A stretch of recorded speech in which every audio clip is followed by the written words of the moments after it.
Oh, what a beautiful day. Not only is it 50, 60 degrees out in the Northeast, but it's week 14 of the NFL. And we are inching closer to the postseason. Once again, there's a lot of really big games. There's a lot of really terrible games, but Kenny's here to decipher all of them for you. What's up? My name is Courtney Fallon, as always, joined by Kenny Betts Biggs. Say what up, Kenny. What's good? What's going on, guys? Ready to make some money this week? Oh, yeah, absolutely. All right. The big matchups today, we're going to do it the same as we did last week. We're going to break down the biggest game from the 1 o'clock slate, the biggest game from the 4 o'clock slate, Sunday night football, and then just go through our mixed bag and, grab a couple thoughts in between. We'll prop bets that Kenny likes, the lines with teasers, all of that good stuff. So the first game is some of the NFC teams, the Bucs and the Vikings. That's the big, interesting matchup at the AFC. The Colts and the Raiders. Kenny, when it comes to some of these games that are big teams that are coming off a loss, does that influence you in any way when you're going to bet those games for the teams that are coming off a loss? Yeah, definitely. And just like I said last week, it's not everything's a one size fits all, but definitely, just for example, right? Mike Tomlin, since he's been the Steelers coach, coming off a loss, is 42-30 overall for a 58% win record. So there's definitely some coaches that, once they have that bad taste in their mouth, maybe they blew a late lead or, blew a big game, they definitely get that team fired up the next week and get the X's and O's dialed in and make sure that everything's firing on all cylinders for that next week. Well, speaking of teams coming off of a big week, the Bucs, our first game, the big 1 o'clock game, the Bucs are coming off of a bye. We all know what Tom Brady can do coming off a bye, a little extra rest. He is welcoming in Kirk Cousins and the Minnesota Vikings, who, I mean, they can just kind of any given Sunday be a mixed bag, but we do know that Kirk Cousins has the ability to come back from down big leads. This is a very interesting matchup, especially NFC playoff related. Both of these teams kind of still in the hunt because they're not going to win their divisions. This is kind of a big spread. If you ask me, the Bucs are favored by 7 here. The over-under is 52.5.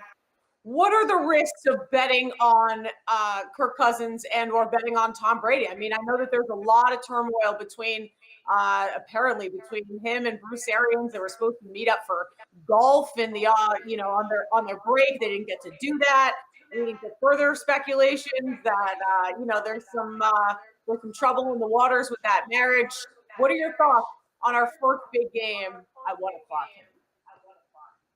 Yeah, this is a really good game, right? Especially to watch. You got the Vikings coming off a bad game last week. The Tampa Bay defense is ranked number 1 against the run, so I think the Vikings, who rely heavily on that run game, Dalvin Cook, to set up everything that they do well.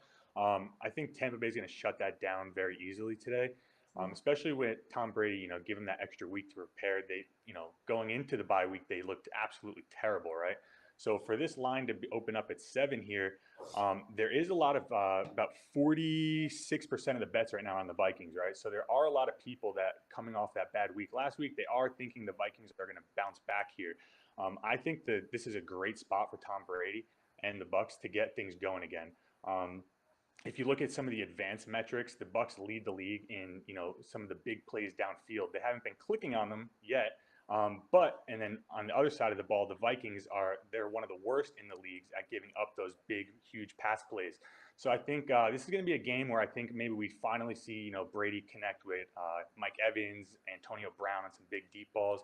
And I think the Bucs should definitely get rolling here in this game. One prop bet I really like is Adam Thielen turning it up. I know Justin Jefferson, he's already over 1,000 yards as a rookie. It's remarkable what he has done in his first season with the Vikings. But I think on the other side of the field that this is going to be a shootout. There's a reason that the over-under is so high on this one. All right, moving on to the 4 o'clock game, the big 4 o'clock game with the AFC implications, the playoff implications here. The Colts at the Raiders. And this is an interesting one because the Raiders are still fighting for their playoff lives. I mean, they were fighting for, bragging rights last week when they beat the Jets. So they're welcoming in Phillip Rivers and the Colts. The over-under here is at 53. The line is 2.5. Do you see that shifting anytime before kickoff? Right now, there's about 75% of the money on the Colts. So if it was going to go either way, it should, go Colts -3, 3.5, based on all the money and the bets moving in. If you see it go the other way, that means the sports books are taking a stand on this game. Personally, I love the Raiders here +3. There is some sharp money that came in on the Raiders +3. It's key that that +3, 3.5. Those numbers are very key.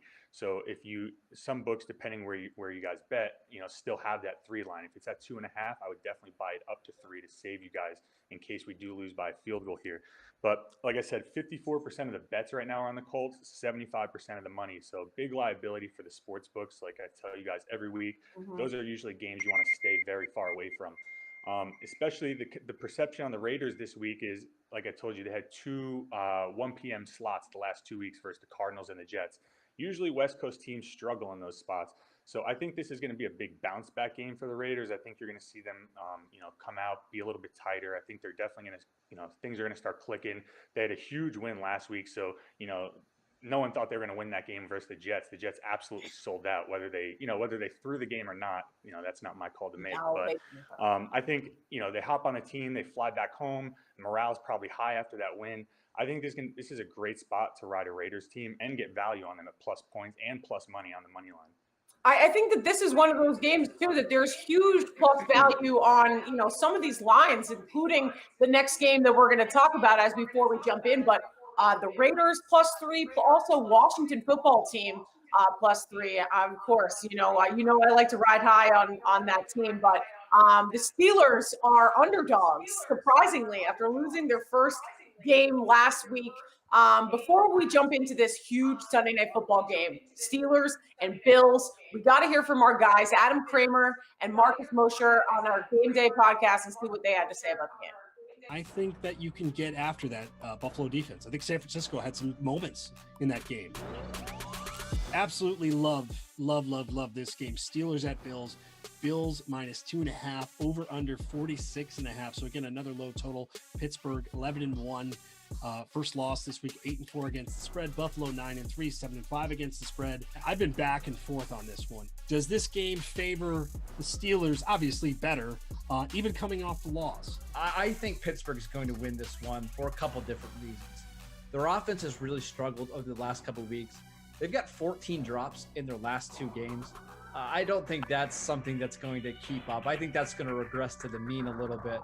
Buffalo's defense isn't very good this year. I'm looking for Pittsburgh's offense to pick back up, for this to be a back and forth game, but for Mike Tomlin and Keith Butler's defense to make enough plays on the defensive side of things to get this win.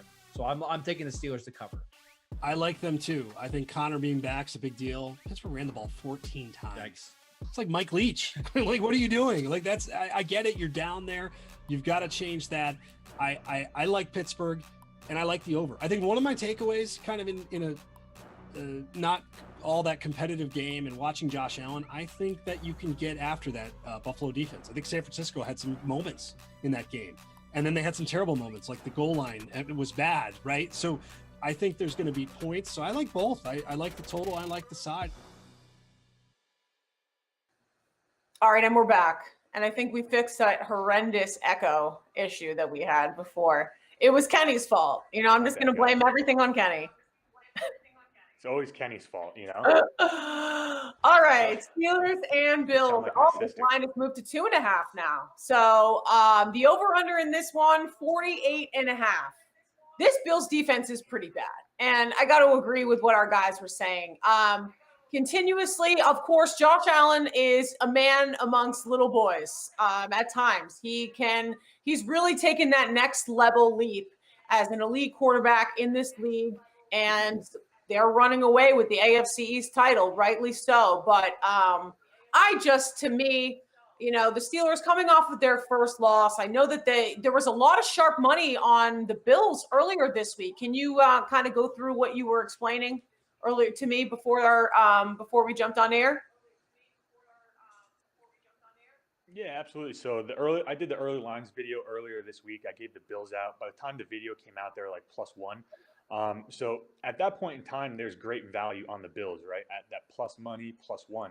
Now that the line has swung almost 3.5 points in the other direction, you're getting the Steelers here at +2.5. If you're going to bet the Steelers here, I'd definitely buy it up to +3, which I love that bet. Mike Tomlin as an underdog is 36-18-2 for his career. And I've already said, coming off a loss, he's 42-30 for a 58% win rate. I feel like Mike Tomlin's just one of those coaches. He gets gets the team fired up after a loss. They had I know you, the Washington football team, got it right. I know you and I talked about that game before. I know you were heavy on Washington. You were real big on it, and unfortunately for me, you were right there. The Steelers should have never lost that game. If anyone's watching that game, the Steelers are up 14-0. They should not have lost that game. So you're definitely going to have a very motivated, hungry Steelers team here that definitely has a bad taste in their mouth coming off a game that they probably feel they shouldn't have lost and should still be undefeated going for that 16-0 record here. So at this point in time, there's a ton of value on the Steelers here. I didn't like them when they're -2, -3, but at +2.5, +3, and plus money, I think you have to lock the Steelers in here all day. I'll give you guys a little breakdown on the game real quick. Right now, there's about 60% of the bets on Buffalo and only 45% of the money. So again, just usually indicates that it's a little bit more of a public square play, whatever you want to call it, more of the average Joe going up to the window, putting 10, 15 bucks on the Bills. And then you have more guys like myself putting 1,000, 1,500 on the Steelers because they see the value in that bet. I mean, you're going right to the heart of Bill's Mafia there. Just the average Joe, blue collar man. I mean, we don't run on stereotypes here, Penny. Yeah, no, I do love the Steelers. They're a part of my 5-team parlay this week, and we'll break that down. But yeah, I do love the Steelers here, and I don't know. Again, yeah, it's all about the hype. But people are, ride them for their second loss of the season. And I'll tell you this, is that during the Patriots, that undefeated season where they lost to the Giants in the Super Bowl in 2007, Bill Belichick had said, they could have really, really used and learned a lot from one loss during that season. So Pittsburgh, that's their one loss. They probably broke down that film more than anyone in all of football this season. And I'm sure that they dissected it with a microscope. And yes, Mike Tomlin is a fantastic coach. And I think that they're going to be ready and rearing to go. The Monday Night Football matchup. It's an 8-point. You still think Juju's going to be dancing on the Bills logo this game or what? Oh, I don't know. I mean, could they get I mean, could it be joined with Chase Claypool as well? I mean, I'd be very interested to see what happens. I mean, that's a thing too. It's like the showboating has got to stop because you don't want to get a team fired up with some bulletin board material. So who knows? Possibly. Yeah, they want all the smoke. It's crazy. Usually, teams try not to give the other team clipboard stuff to get them fired up. But the Steelers, they just want all the smoke. They don't care who they're pissing off this year. I know. Big Ben he's a tough guy, so I think he can handle it. Okay, all right, let's get into that Monday night game. The Baltimore Ravens and the Cleveland Browns. This is an intra-division matchup, and it's a little spicier than in years past because these Cleveland Browns are 9-3, and they came off of an absolute ass-kicking, first half ass-kicking of the Tennessee Titans. The Browns are 3-point underdogs in this, and I'm actually really surprised that over-under is so low at 46. Could we expect Baker Mayfield to have a repeat matchup? I mean, are you putting down? Is there any smart money or sharp money on the first half totals? I feel like that would just that would be perfect. Yeah, leave it to 2020 of all the years, right? That the Browns are finally a good team. Just of all the crazy things happening this year, this might be one of the craziest that the Browns are 9-3 in football. Jeez. Yeah. I love especially as of right now. So there's about 53% of the bets on the Browns here. I love betting on favorites especially when they're unpopular favorites, right? So when there's a big big percentage of the bets coming in on the underdog here, usually it's a great time to ride that favorite. I think you're getting a very this line. I think the line is not right here, right? And sorry, I'm trying to trying to think of the best way to make it like understandable for everyone. This line should probably be like the Ravens are going to probably smoke this Browns team. I think a lot of people are looking at the last few weeks at the Ravens struggles and thinking that that's probably going to carry over. I don't think so. The Ravens were the best team in football last year. They started out as they looked amazing this year. COVID, a lot of crazy things happened, disrupted things for them. I think that this is a great position to hammer the Ravens, and I think they're going to start to roll just at the perfect time when playoffs start. I agree with you. I still think the Browns, I mean, you got to take a step back. You have to take everything for, face value of this is the Cleveland Browns. And are they battle tested in the postseason? No, absolutely not. So it remains to be seen what kind of Browns team is going to show up this Sunday. And as well for the Ravens, too. I mean, I feel like their playoff hopes have just been thrown down the gutter with COVID. And we've seen that happen to a couple of teams. But, hopefully they can bounce back and Lamar Jackson can become the MVP as he was last year. All right. Mixed bag. First for the 1 real o'clock quick, game. I just want to say one more thing. Sorry, Courtney. So one thing, this is another thing that I usually look for. So Baker Mayfield played absolutely lights out last week. This whole week, they've been talking about how Baker Mayfield, the Browns 9-3. If you turn on Sports Center, and they're talking about football, there's a good chance you're going to hear about Baker Mayfield and how he's finally turned the corner and he's finally a good NFL quarterback. Usually when you start seeing like all the media jump on that bandwagon, you really want to pump the brakes there and slow down, because those are the times where, it's just the public is going to be so over, like the Browns are way overvalued here. Yeah, I love the Ravens. This is going to be probably one of my biggest bets all year. Okay. All right. Oh, biggest bets all year. So he's bringing the big stacks to the Monday Night Football game. Let's hope that it doesn't. Big bags, big stacks. Big bags. Kenny bets big. All right. Here's our mixed bag. 1 o'clock games. I think we're just going to go through this rapid fire because there's a lot of really terrible games in this back half of the slate. Again, that's what's going to happen. Week 14, week 15, week 16, you're going to have the really good teams and the really bad teams. And we're going to have some crazy double-digit lines that are lined up here. All right. First one, the Cowboys at the Bengals. And the Cowboys are 3-point favorites in this one. Wow. Is this an Andy Dalton revenge game? Because it could possibly be. Andy Dalton against his former team. The over-under is 44. I mean, I don't know. I feel like that's a little too low for me because anyone that's going to be putting up points is going to. I still think that there's going to be points that are going to be put up on the board. What are your thoughts? Yeah, this is such a game that nobody cares. Like, I completely forgot that Andy Dalton played for the Bengals. He was coming back to play the Bengals. I didn't even consider that. So thank you. This is a game I would stay far away from. The total is a little sketchy. It's 44 points in an NFL game, especially with that Cowboys offense. Right now, 55% of the bets on the over, only 36% of the money. I don't know if you guys remember 2 weeks ago, the last time this situation happened with that Raiders Atlanta Falcons over under. There was same setup, right? Ton of the bets, not a lot of the money, and that game stayed under. I like the under here in this game. Okay, moving on. Broncos at the Panthers. We are still not going to see Christian McCaffrey. Poor guy, he's had a terrible season just in terms of injuries. But yeah, I mean, again, the Broncos are just a team I continually just cannot figure out. I mean, they're good one week, they're bad the next week. Drew Lock seems to have, seems to be consistent under center for them. The Panthers are 4-point favorites here. Again, it's a very low line. Over under. Who do you like?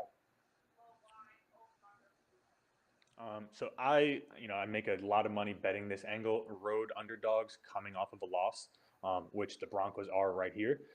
There is a lot of sharp money on the Broncos here, I will say that, as well as about 76% of the money on the Carolina Panthers. So again, another very, very big liability for the sports books here.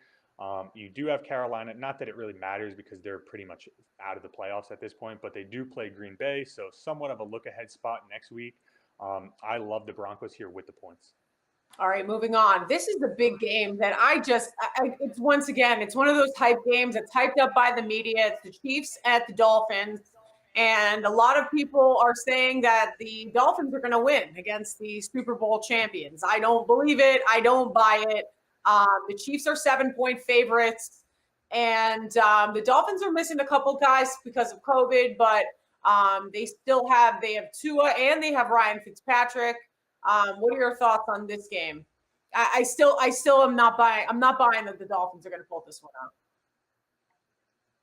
Who are you betting? If I gave you $100 and said, Courtney, throw it on this game, who are you taking? The Chiefs, absolutely. Right. So that's that's pretty much what everyone's saying. That's why there's 78% of the money on the Chiefs here in this game.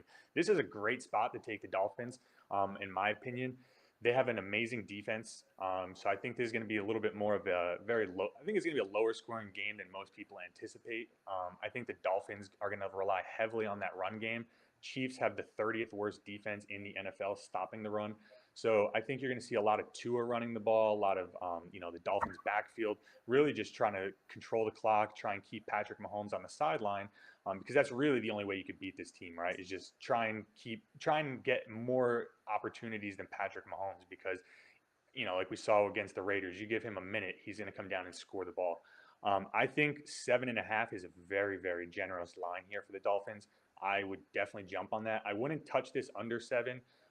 Just to protect yourself in case they do come out here and lose. Another thing, which Courtney and I were talking about before the show, is the Chiefs here -7. Another big favorite, the Bucks -7.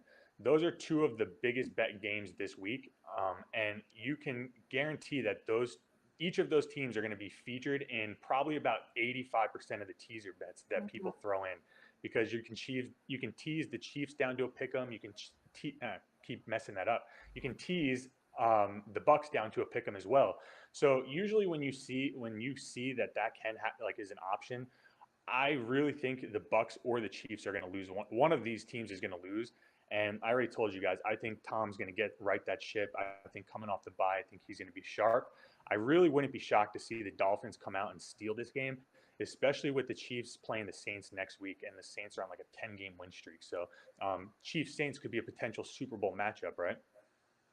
Could possibly be. I still think, if you want to take this game or the Vikings and Bucks, I'm thinking that I'm taking the Vikings for the upset. I'm kind of on the other side of this. And real quick, remember last week we were talking about all the double-digit spreads? I think if you bet all the double-digit spreads, I think you would have went 3-1. So you would have made some money last week. Yeah, I know. So maybe Vegas knows what they're doing when they're getting these numbers in. All right, moving on. Maybe Kenny knows what he's doing. I told you guys, double-digit spreads in the NFL. You always want to be on the underdog side. Okay. Titans at Jags. Another dog game. Titans are 7-point favorites.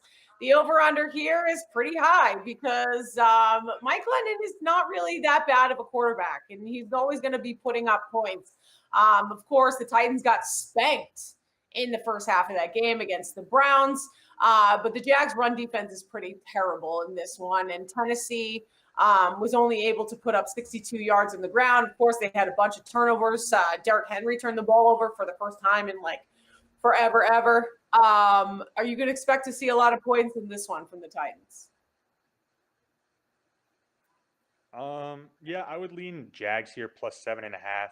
Not a game I'm personally going to bet, and I would lean the under here if I was going to bet it as well. It's a division matchup. Like I told you guys last week, division matchups usually tend to be a little tighter.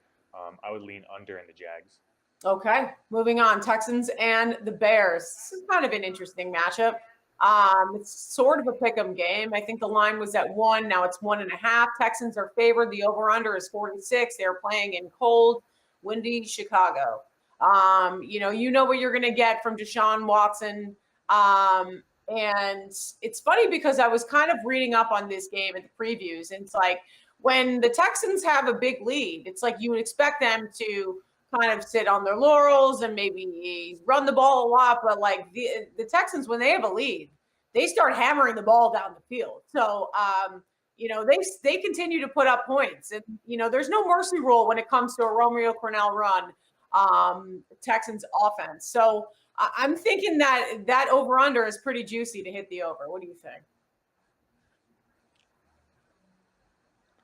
Yeah, definitely. I like the Bears here. If you're gonna bet it, I wouldn't bet it, but if you are, I would definitely take the Bears. Line's super sketchy. All right, moving on. Cardinals and Giants. This is another strange one. The New York Giants, they're going to get Daniel Jones back as their quarterback. There's going to be a lot of Evan Ingram in this game, and it remains to be seen what kind of Kyler Murray will be showing up on the field. I feel like, the Cardinals to me are just a really fun 500 team. They're not any much more than that. They were very exciting, but Kyler Murray is clearly playing hurt, and they're not disclosing how serious his injury is. They are favored by 2.5. This game is at MetLife Stadium, so injuries beware. What are your thoughts on this toss-up, Kenny? Yeah, this is a game I gave out earlier this week. I took the Cardinals money line. They were at like minus 135 when I bet them. Now they're at minus 160. The sharp side of this is definitely the Giants, but sharps don't always win every side. I don't want to put my money on the Giants, and come 4 o'clock, the Cardinals win 38-10. I just think the Cardinals are the way better team here, much more talent on both sides of the ball, better coach, better quarterback. Give me the Cardinals here. Okay, moving on to the 4 o'clock games. I believe this game is at 4 o'clock. Yes, the 4 o'clock games. All right, we're going to Falcons and Chargers. I give up on the Falcons. They have busted 2 of my brackets in 3 of the last 4 weeks. I'm over them. Thought that they would be kind of the big comeback team of the NFL over the last couple of weeks. I was wrong. But the Chargers, they seem to know exactly how to lose a game in very strange and odd ways at the end of the game. The Falcons, they love to go straight down the field and kick field goals. So the over-under in this one's kind of low, 49. The Chargers are a 1-point favorite. I'm not touching this game. What about you, Kenny? Yeah, I'm actually going to bet the Atlanta Falcons here. Since firing Dan Quinn, Falcons are only giving up 20 points per game with a plus 6.9 point differential, which is very good. The Chargers coach Anthony Lynn is just 5-14 against the spread since 2018 at home. So, last week we talked about how Anthony Lynn is a terrible coach. He's going to get coached all over the field by Bill Belichick. The Patriots came out, smoked them 45-0. I just think this Chargers team honestly has quit on their coach. I don't think they want him there next year. I think you're going to see a Falcons team that is playing for their coach, because since he's taken over, they've totally night and day between what kind of team they are. So the Falcons, and also the Falcons coming off a loss. We talked about this earlier. Yeah. The Falcons, when they play the Saints and they lose to the Sean Payton Saints, I don't know why, but they are 12-6-1 in that next game. So if you remember 3 weeks ago, the Falcons lost to the Saints. They came out and they smoked the Raiders. Last week they lost to the Saints. So I think they're going to come out here and absolutely smoke the Chargers. I like the Falcons in the over.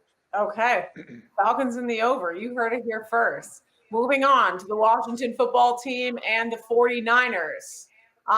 The 49ers are 3-point favorites here. Of course, this game is being played in Arizona, the 49ers' new home. Washington coming off a huge win, upsetting and bursting the bubble on the Steelers' perfect season. A lot of people weren't buying this Washington football team, but they have a bunch of young weapons in Antonio Gibson, the running back, and Terry McLaurin, tremendous talent at wide receiver. And you got to remember, you want to talk about revenge games. Yeah, Alex Smith was drafted by the 49ers back in 2005. He's an old dude. But, yes, he came in and Colin Kaepernick replaced him. Then he went to the Chiefs. So now he is now he's under center at quarterback of the Washington football team. I'm taking Washington in this one. What are your thoughts?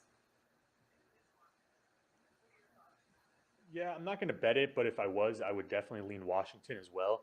I got screwed by the Niners last week on Monday Night Football. Unfortunately, they cost me a small fortune.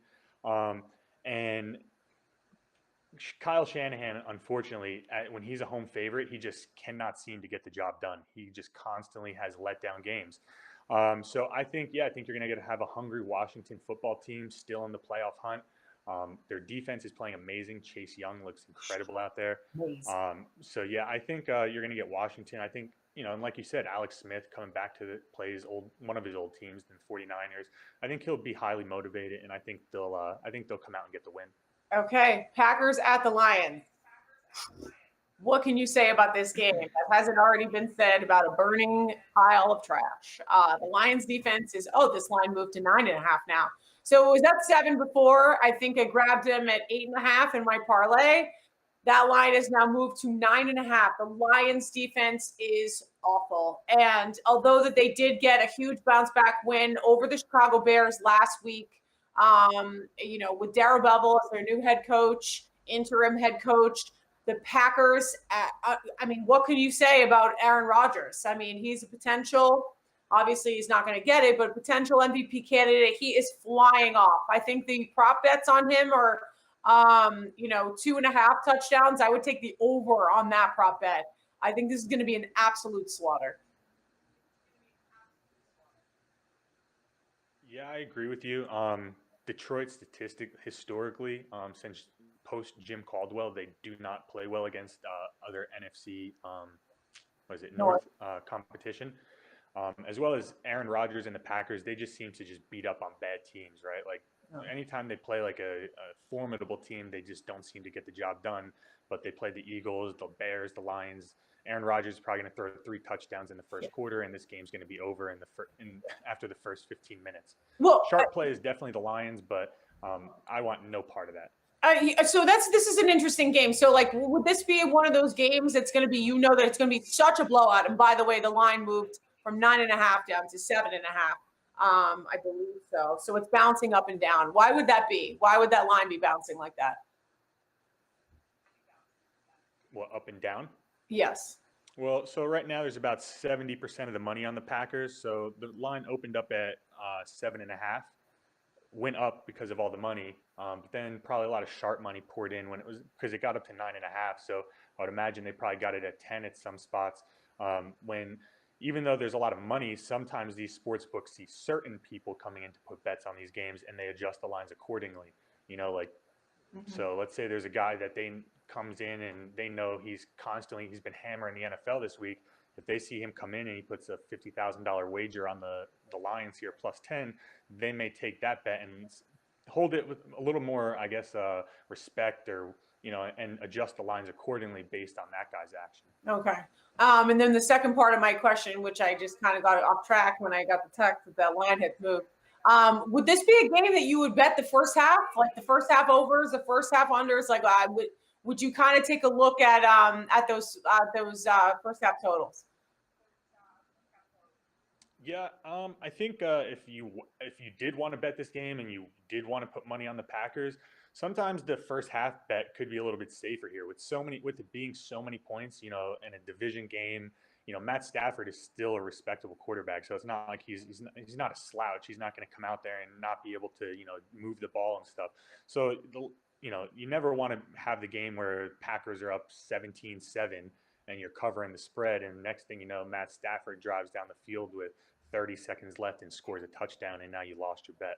So yeah, it would definitely be this would be a spot I would consider betting the Packers in the first half, just because I think usually the Packers always start out super hot. Aaron Rodgers gets it rolling, and yeah. I mean, like I would look at the prop bets, the player prop bets for the Packers in this one as well. Yeah, the Lions also too. They're missing Jeff Okudah, their rookie, who they drafted, cornerback. They drafted 3rd overall, out for the season, getting groin surgery. So, some of the prop bets you like? You know what? Aaron Rodgers 2.5 touchdowns. I was gonna say take the over on that one. Yeah.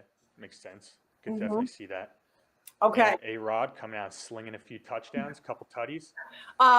Yeah, and Alan Lazard, I think a couple of I don't have them here on my notes, but yeah, the wide receiver overs. Just hammer that over. All right, Jets and Seahawks. This line is tremendously large.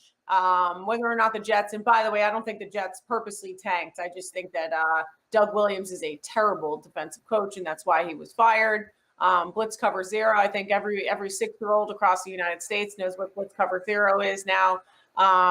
When he gave up that game against the Raiders, you don't think they threw that game? No, absolutely no, absolutely not. Greg Williams is just an idiot. Like there were multiple coaches that commented. No. Yeah, Greg Williams. Yeah, that's what I said. Greg Williams is. Yeah, you do realize, right? There's been about not a smart defense. There's been about 200. I think the number was like there's been about 243 scenarios very similar to where the Raiders needed a touchdown to win the game. They were like 40 plus yards away from the touchdown, and there was like less than a minute on the clock. There's been like 243 scenarios where that has happened. The only team to send more than 6 rushers were the Jets. And you don't think they sold out for that game? No, That's absolutely nuts. not. Absolutely not. I don't believe so. I don't think that, when you're in a locker room, it's the players on that team. You don't want to, you don't want to endure a winless season. And I've even heard that from Jason McCourty, who, endured a winless season with the Browns. I mean, it's terrible for those players. So that being said, this line is probably one of the biggest lines we've seen. Is this probably the biggest line we've seen this season? Possibly. The Jets are 15-point underdogs. They're going to put up points, especially against this Seahawks defense that's just absolutely porous in the worst times possible. What are your thoughts against what are your thoughts on backdoor cover for the Jets here? Yeah, I would never bet on the Jets for a backdoor cover here. 50% of the bets on the Jets right now. It's a lot of bets on a bad football team. Keep in mind you have Jamal Adams coming over to the Seahawks. I think there's going to be a lot of motivation for that Seahawks team. I just think, they really need this win, especially after they just egg on their face, losing to the Giants of all teams.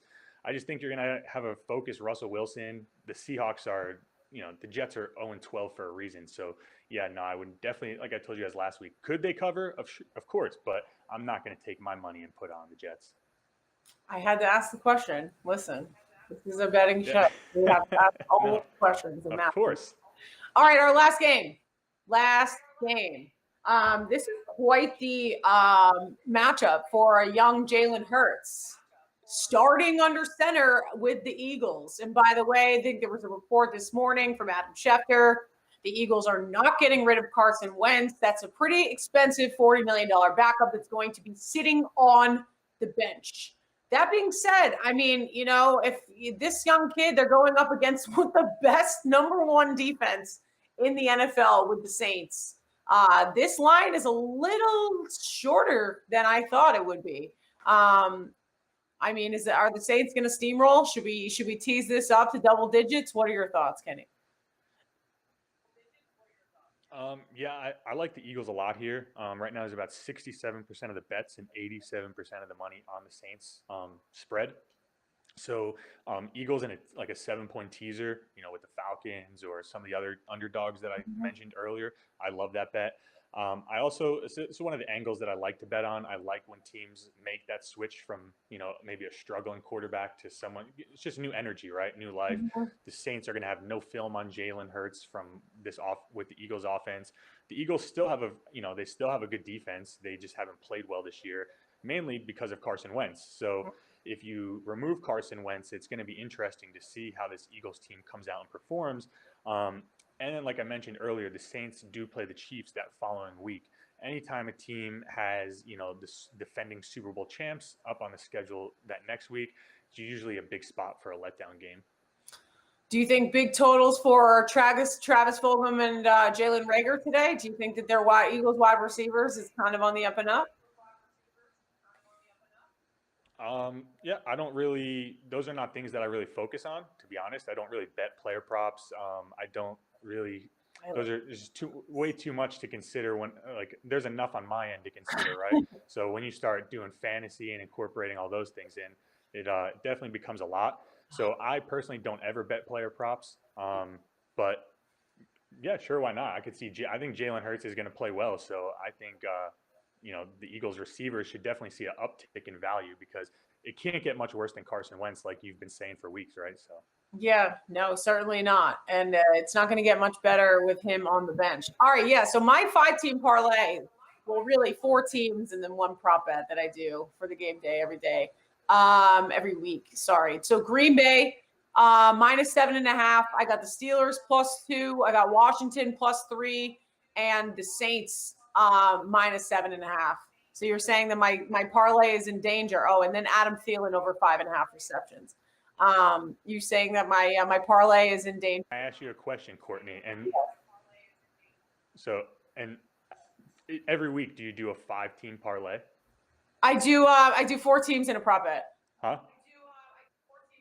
4 teams. Okay. So how many of those weeks have you missed like just one game? Last week. And that yeah. So player I prop. don't know how long you've been doing them, but usually those parlays are there for the sports books to succeed. People get enamored by those huge payouts and risk $10 to win $1,000, and they get caught up on that. I like a lot of those bets in there. I think if there was going to be one holdup, I think it could be the Saints. Just because, like you said, the line is very low. You have a 10-2 Saints team who I think they've won like 9 games in a row at this point.